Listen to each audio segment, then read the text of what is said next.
everyone! So it's been a while since I've made a video for this channel, but I thought I would get back into it, and I thought I would do a video talking about some of my favorite iPhone apps. So I know that not everyone has an iPhone. If you do have a smartphone, some of these apps might be available in Android version. I'm not sure because obviously I don't know which apps are only iPhone and which are Android as well, but you know, you can have a check in the App Store. There's obviously certain apps that I use a lot that are sort of more local, that are probably not very going to be useful outside of Switzerland, so I won't go into detail about those.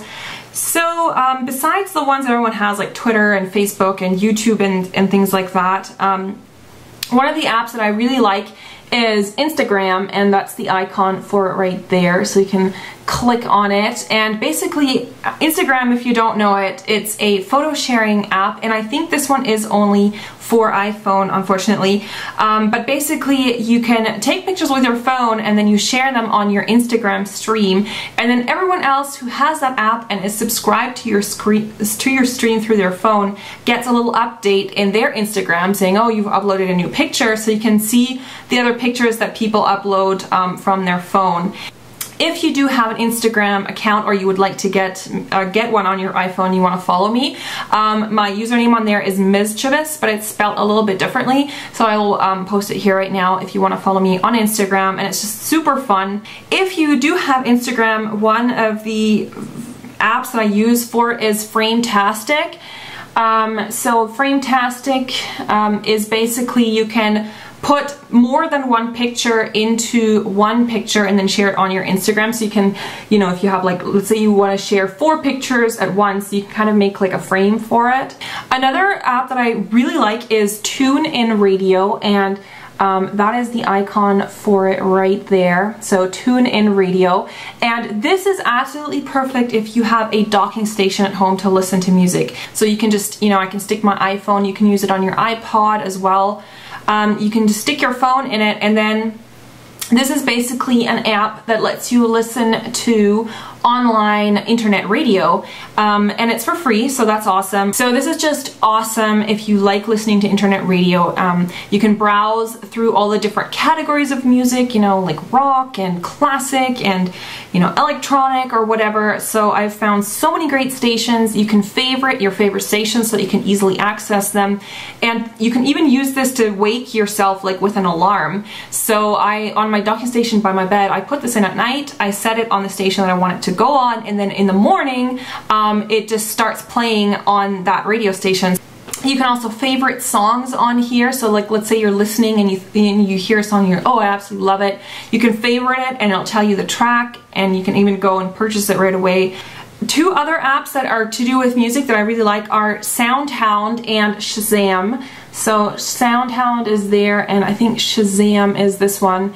These are apps that help you identify music. So let's say you're watching TV or you're watching a movie or something, and there's a song that comes on, you're like, oh my god, I love that song, but you don't know what it is. These apps listen to the sounds. You just like hold your iPhone to the source of the sound, or like turn up the volume or whatever, and it identifies the song. So there's obviously like some kind of a database that's online where all the songs are in. So sometimes I have both of them because sometimes one app like might not be able to identify a particular song, but the other one will. Okay, so another app that I like is Evernote, which is here. So obviously you can you know, you can take regular notes. There's like a note app that comes installed already on your iPhone, but Evernote is much better. It's a free app again because you can actually search your own notes. So like let's say you make a lot of notes on your phone, and then, you know, you remember something but you're not sure which note it's under, you can search it, and you can also take pictures and integrate them into your notes. So on the second page I have a lot of my favorite games. So I have Tiny Tower, which I know a lot of people have been talking about. So it's basically an app where you build a tower of citizens, and I have 91 levels right now, so you can see it if you zoom out. So there's the tower that I'm building, and you build like stores and residential apartment buildings and restaurants and stuff like that, and then you have to basically go through the floors and stock it. So I used to play this like all the time, but now that I have like 91 floors, it takes so long to stock all the floors that it's getting a bit more time consuming than I would like.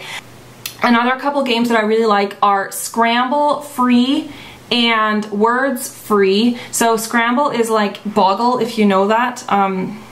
You know, it's like a word game, and Words free is basically just like Scrabble, and you can play it with your friends. If you connect it with your Facebook account, you can challenge your friends to a game, so that's really fun. I've been doing that. And another really fun game that I absolutely love is Draw Something. I think it's called Draw Free now.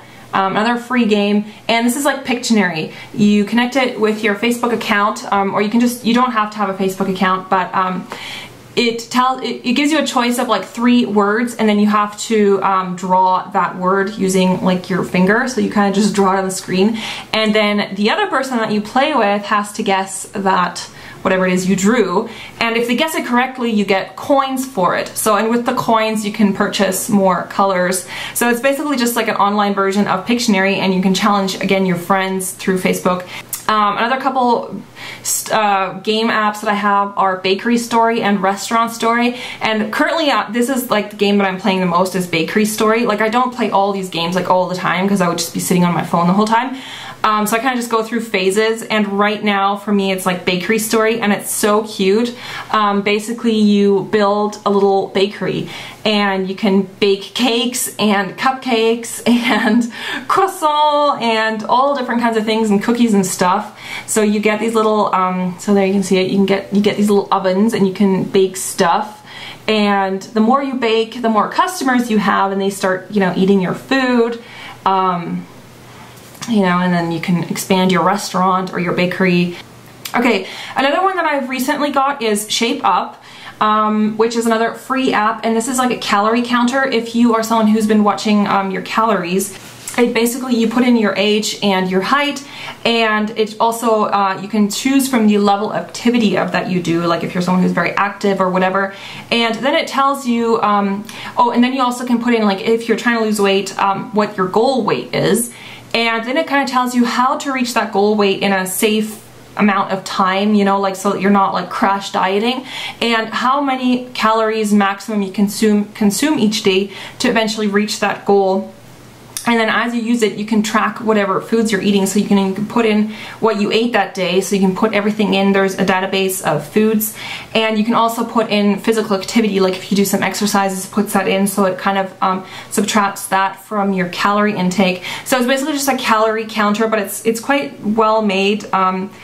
It is a little bit North American centric, so a lot of kind of European foods are a little bit hard to find in here. I guess it's kind of more focused around like North American diets.